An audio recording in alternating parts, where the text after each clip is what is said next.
Audio Jungle. Audio Jungle. లూకాసు వార్త 4వ అధ్యాయము 1వ వచనం నుండి. యేసు పరిశుద్ధాత్మ పూర్ణుడై యోర్దాను నది నుండి తిరిగి వచ్చి 40 దినములు ఆత్మచేత అరణ్యంలో నడిపింపబడి అపవాది చేత శోధింపబడుచుండెను. ఆ దినములలో ఆయన ఏమీయూ తినలేదు.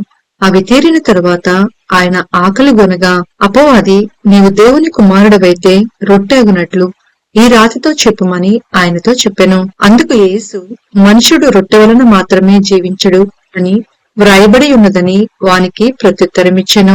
అప్పుడు అపవాది ఆయనను తీసుకుని పోయి భూలోక రాజ్యములన్నిటినీ 1 నిమిషంలో ఆయనకు చూపించి, ఈ అధికారమంతయు ఈ రాజ్యముల మహిమయు నీకిత్తును. అది నాకప్పగింపబడి ఉన్నది. అదెవనికిని నేను ఇయ్యకూడదునో వానికిత్తును. కాబట్టి నీవు నాకు మొక్కితివా, ఇదంతయు నీదగునని ఆయనతో చెప్పెను. అందుకు యేసు, నీ దేవుడైన ప్రభువునకు మొక్కి ఆయనను మాత్రము సేవింపవలెను అని వ్రాయబడి ఉన్నదని వానికి ప్రత్యుత్తరమిచ్చెను. పిమ్మట ఆయనను యెరూషలేమునకు తీసుకుని పోయి దేవాలయ శిఖరమున ఆయనను నిలువబెట్టి, నీవు దేవుని కుమారుడవైతే ఇక్కడ నుండి క్రిందికి దుముకుము. నిన్ను కాపాడుటకు నిన్ను గూర్చి తన దూతలకు ఆజ్ఞాపించెను.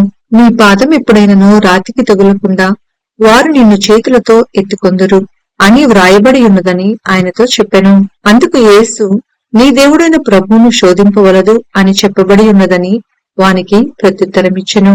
అపవాది ప్రతి శోధనను ముగించి కొంతకాలము ఆయనను విడిచిపోయెను. అప్పుడు యేసు ఆత్మబలంతో గలిలయకు తిరిగి వెళ్ళెను. ఆయనను గూర్చిన సమాచారము ఆ ప్రదేశమందంతటా వ్యాపించెను. ఆయన అందరి చేత ఘనత నుండి వారి సమాజ మందిరములలో బోధించుచూ వచ్చెను. తరువాత ఆయన తాను పెరిగిన నజరేతునకు వచ్చెను. తన వాడుక చొప్పున విశ్రాంతి దినమందు సమాజ మందిరంలోనికి వెళ్లి చదువుటకై నిలుచుండగా ప్రవక్త అయిన యెషయా గ్రంథము ఆయన చేతికి ఇవ్వబడెను. ఆయన గ్రంథము విప్పగా, ప్రభు ఆత్మ నా మీద ఉన్నది, బీదలకు సువార్త ప్రకటించుటకై ఆయన నన్ను అభిషేకించెను. చెరలోనున్న వారికి విడుదలను, గ్రుడ్డి వారికి చూపును కలుగునని ప్రకటించుటకును, నలిగిన వారిని విడిపించుటకును, ప్రభు హితవచ్చరము ప్రకటించుటకును ఆయన నన్ను పంపియున్నాడు అని వ్రాయబడిన చోటు ఆయనకు దొరికెను. ఆయన గ్రంథము చుట్టి పరిచారకునికిచ్చి కూర్చుండెను. సమాజ మందిరంలో నున్న వారందరూ ఆయనను తేరి చూడగా, ఆయన, నేడు మీ వినికిడిలో ఈ లేఖనము నెరవేరినదని వారితో చెప్పసాగెను. అప్పుడందరూ ఆయనను గూర్చి సాక్ష్యమిచ్చుచు ఆయన నోట నుండి వచ్చిన దయగల మాటలకు ఆశ్చర్యపడి, ఈయన యేసోపు కుమారుడు కాడా అని చెప్పుకొనుచుండగా, ఆయన వారిని చూచి, వైద్యుడా, నిన్ను నీవే స్వస్థపరుచుకొనుము అను సామెత చెప్పి, కపెర్నహూములో ఏ కార్యములు నీవు చేసితివని మేము వింటిమో ఆ కార్యములు ఈ నీ స్వదేశమందును చేయమని మీరు నాతో నిశ్చయముగా చెప్పుదురనెను. మరియు ఆయన ఏ ప్రవక్తయు స్వదేశమందు హితుడు కాడని మీతో నిశ్చయముగా చెప్పుచున్నాను. ఏలియా దినముల యందు 3 ఏండ్ల 6 నెలలు ఆకాశము మూయబడి దేశమందంతటను గొప్ప కరువు సంభవించినప్పుడు ఇజ్రాయేలులో అనేక మంది విధవరాండ్రుండినను ఏలియా సీదోనులోని సారెపతు అను ఊరిలో ఉన్న ఒక విధవరాలు యొద్దకే గాని మరి ఎవరి యొద్దకును పంపబడలేదు. మరియు ప్రవక్త అయిన ఎలీషా కాలమందు ఇజ్రాయేలులో అనేక కుష్ఠరోగులుండినను సిరియా దేశస్థుడైన నయమాను తప్ప మరి ఎవడునూ శుద్ధి నొందలేదని నేను మీతో నిశ్చయముగా చెప్పుచున్నాను. సమాజ మందిరంలో ఉన్నవారందరూ ఆ మాటలు విని ఆగ్రహముతో నిండుకొని లేచి ఆయనను పట్టణంలో నుండి వెళ్లగొట్టి ఆయనను తలక్రిందులుగా పడద్రోయవలనని తమ పట్టణము కట్టబడిన కొండపీటు వరకు ఆయనను తీసుకొని పోయిరి. అయితే ఆయన వారి మధ్య నుండి దాటి తన మార్గమున వెళ్లిపోయెను. అప్పుడు ఆయన గలిలయలోని కపెర్నహూము పట్టణమునకు వచ్చి విశ్రాంతి దినమున వారికి బోధించుచుండెను.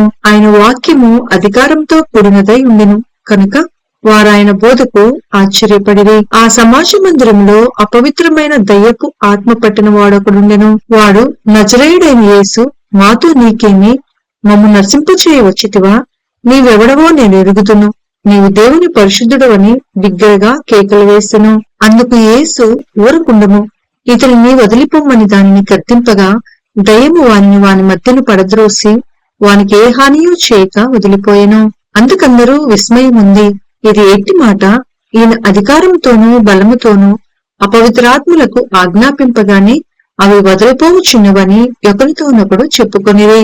అంతటా ఆయనను గూర్చిన సమాచారము ఆ ప్రాంతములందంతటను వ్యాపించెను. ఆయన సమాజ మందిరంలో నుండి లేచి సీమోను ఇంటిలోనికి వెళ్ళెను. సీమోను అత్త తీవ్రమైన జ్వరముతో పడి ఉండెను కనుక ఆమె విషయమై ఆయన యొద్ద మనవి చేసుకొనిరి. ఆయన ఆమె చింతను నిలువబడి జ్వరమును గద్దింపగానే అది ఆమెను విడిచెను. వెంటనే ఆమె లేచి వారికి ఉపచారం చేయసాగెను. సూర్యుడు అస్తమించుచుండగా నానావిధ రోగముల చేత పీడింపబడుచున్న వారు ఎవరెవరి యొద్ద నుండిరో వారందరూ ఆ రోగులను ఆయన యొద్దకు తీసుకుని వచ్చిరి. అప్పుడు ఆయన వారిలో ప్రతి వాని మీద చేతులుంచి వారిని స్వస్థపరిచెను. ఇంతేగాక దయ్యములు నీవు దేవుని కుమారుడు అని కేకలు వేసి అనేకులను వదిలిపోయెను. ఆయన క్రీస్తు అని వాటికి తెలిసి ఉండెను కనుక ఆయన వాటిని గద్దించి వాటిని మాటలాడనీయలేదు. ఉదయమైనప్పుడు ఆయన బయలుదేరి అరణ్య ప్రదేశమునకు వెళ్ళెను. జనసమూహము ఆయనను వెతుకుచు ఆయన ఎద్దుకు వచ్చి తమను విడిచిపోకుండా ఆపగా ఆయన నేను ఇతర పట్టణములలోనూ దేవుని రాజ్య సువార్తను ప్రకటింపవలెను, ఇందు నిమిత్తమే నేను పంపబడితనని వారితో చెప్పెను. తరువాత ఆయన యూదయ సమాజ మందిరములలో ప్రకటించుచుండెను. లూకా సువార్త 5వ అధ్యాయము 1వ వచనం నుండి. జనసమూహము దేవుని వాక్యము వినుచు ఆయన మీద పడుచుండగా ఆయన గెన్నెసరతో సరస్సు తీరమున నిలిచి ఆ సరస్సు తీరముననున్న 2 దోణులను చూచెను. జాలరులు వాటిలో నుండి దిగి తమ వలలు కడుగుచుండిరి. ఆయన ఆ దోణులలో సీమోనుదైన ఒక దోణి ఎక్కి దరి నుండి కొంచెము త్రోయమని అతన్ని అడిగి కూర్చుండి దోణిలో నుండి జనసమూహములకు బోధించుచుండెను. ఆయన బోధించుట చాలించిన తరువాత నీవు దోణిను లోతునకు నడిపించి చేపలు పట్టుటకు నీ వలలు వేయడని సీమోనుతో చెప్పగా, సీమోను ఏలినవాడా, రాత్రి అంతయు మేము ప్రయాసపడితిమి కాని మాకేమీ దొరకలేదు, అయినను నీ మాట చొప్పున వలలు వేతునని ఆయనతో చెప్పెను. వారు అలాగు చేసి విస్తారమైన చేపలు పట్టిరి. అందుచేత వారి వలలు పిగిలిపోవుచుండగా వారు వేరొక తోనిలోనున్న తమ పాలివారు వచ్చి తమకు సహాయము చేయవలనని వారికి సంజ్ఞలు చేసిరి. వారు వచ్చి 2 దోణులు మునుగునట్లు నింపిరి. సీమోను పేతురు అది చూచి యేసు మోకాళ్ళ ఎదుట సాగిలపడి, ప్రభువా, నన్ను విడిచిపొమ్ము, నేను పాపాత్ముడనని చెప్పెను. ఏలి అనగా వారు పట్టిన చేపల రాశికి అతడును అతనితో కూడా నున్న వారందరూ విస్మయముందిరి. అలాగున సీమోనుతో కూడా పాలివారైన జబదయి కుమారులకు యాకోబును యోహానును విస్మయముందిరి. అందుకు యేసు, భయపడకుము, ఇప్పటి నుండి నీవు మనుషులను పట్టువాడవై ఉందువని సీమోనుతో చెప్పెను. వారు దోణులను దరికి చేర్చి సమస్తమును విడిచిపెట్టి ఆయనను వెంబడించిరి.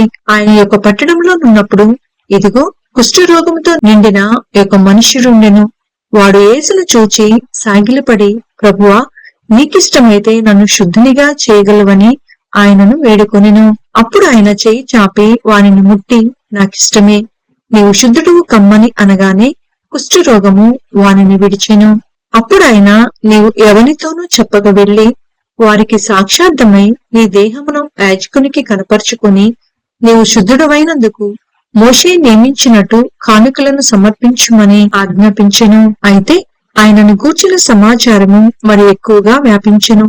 బహుజన సమూహములు ఆయన మాట వినుటకును తమ రోగములను కుదుర్చుకుంటకును కూడి వచ్చుచుండెను. ఆయన ప్రార్థన చేయుటకు అరణ్యములోనికి వెళ్ళుచుండెను. ఒకనాడు ఆయన బోధించుచుండగా గలిలయ యూదయ దేశముల ప్రతి గ్రామము నుండి యెరూషలేము నుండి వచ్చిన పరిసయ్యులను ధర్మశాస్త్రోపదేశకులను కూర్చుండి ఉండగా ఆయన స్వస్థపరచునట్లు ప్రభు శక్తి ఆయనకుండెను. ఇదిగో కొందరు మనుషులు పక్షవాయువు గల ఒక మనుషుణ్ణి మంచము మీద మూసుకొని వానిని లోపలికి తెచ్చి ఆయన ఎదుట ఉంచుటకు ప్రయత్నం చేసిరి. జనులు గుంపు కూడి ఉండినందున వానిని లోపలికి తెచ్చుటకు వల్లపడకపోయెను. కనుక ఇంటి మీదకెక్కి పెంకులు విప్పి మంచంతో కూడా యేసు ఎదుట వారి మధ్యన వారిని దించిరి. ఆయన వారి విశ్వాసము చూచి, మనుషుడా, నీ పాపములు క్షమింపబడి ఉన్నవని వానితో చెప్పగా, శాస్త్రులను పరిసయ్యులను దేవదూషణ చేయుచున్న ఇతడెవడు?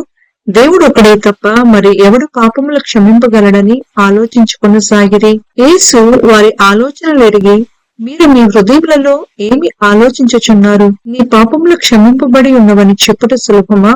నీవు లేచి నడువుమని చెప్పుట సులభమా?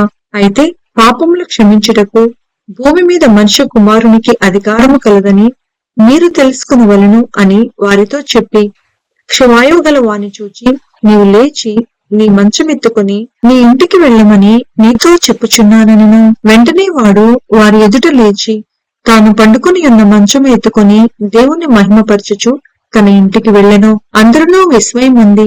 నేడు గొప్ప వింతలు చూచితమని దేవుని మహిమపరచుచు భయముతో నిండుకొనిరి. అటు పిమ్మట ఆయన బయలుదేరి లేవి అని ఒక సుంకరి సుంకపు మెట్టునొద్ద కూర్చొని నిండుట చూచి నన్ను వెంబడించుమని అతనితో చెప్పగా అతడు సమస్తమును విడిచిపెట్టి లేచి ఆయనను వెంబడించెను. ఆ లేవి తన ఇంట ఆయనకు గొప్ప విందు చేసెను.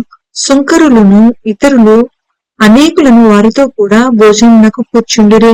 పరిసయ్యులను వారి శాస్త్రులను ఇది చూచి సుంకర్లతోనూ పాపులతోనూ మీరేలా తిని త్రాగుచున్నారని ఆయన శిష్యుల మీద సణిగిరి. అందుకు యేసు రోగులకే కాని ఆరోగ్యము కల వారికి వైద్యుడక్కరలేదు. మారుమనసు పొందుటకై నేను పాపులను పిలువవచ్చుతిని కాని నీతిమంతులను పిలువ రాలేదని వారితో చెప్పెను. వారు ఆయనను చూచి యోహాను శిష్యులు తరచుగా ఉపవాస ప్రార్థనలు చేయుదురు, అలాగే పరిసయ్యుల శిష్యులను చేయుదురు, కాని నీ శిష్యులు తిని త్రాగుచున్నారే అని చెప్పిరి. అందుకే యేసు పెండ్లి కుమారుడు తమతో ఉన్నంత కాలము పెండ్లి ఇంటి వారి చేత మీరు ఉపవాసము చేయింపగలరా? పెండ్లి కుమారుడు వారి యొద్ద నుండి కొనుకోబడి దినములు వచ్చును, ఆ దినములలో వారు ఉపవాసము చేతురని వారితో చెప్పెను. ఆయన వారితో ఒక ఉపమానము చెప్పెను. ఎట్లనగా ఎవడనో పాత బట్టకు క్రొత్త గుడ్డ మార్చిక వేయడు, వేసిన ఎడల క్రొత్తది దాన్ని చింపివేయను.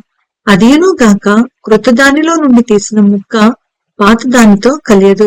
ఎవడనో పాత తిత్తులలో క్రొత్త ద్రాక్షారసము పోయడు, పోసిన ఎడల క్రొత్త ద్రాక్షారసము తిత్తులను పిగుల్చును, రసము కారిపోవును, తిత్తులను పాడగును. అయితే క్రొత్త ద్రాక్షారసము క్రొత్త తిత్తులలో పోయవలెను. పాత ద్రాక్షారసము త్రాగి వెంటనే క్రొత్త దానిని కోరువాడెవడునూ లేడు, పాతదే మంచిదన్నని చెప్పెను.